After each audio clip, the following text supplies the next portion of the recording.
ඔබට ජයග්‍රාහී දවසක් වේවා. අද මැයි මස 20 වන අඟහරුවාදා.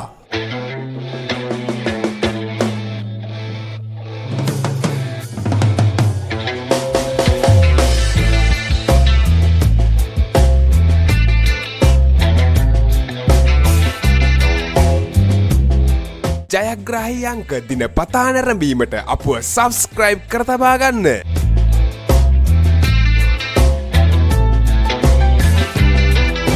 නිවැරදි ජයාංක, නිවැරදි ඉංග්‍රීසි අක්ෂරය, නිවැරදි සෙකන්ඩ් චාන්ස් ජයාංක ඔබට පහතින් දිස්සේ.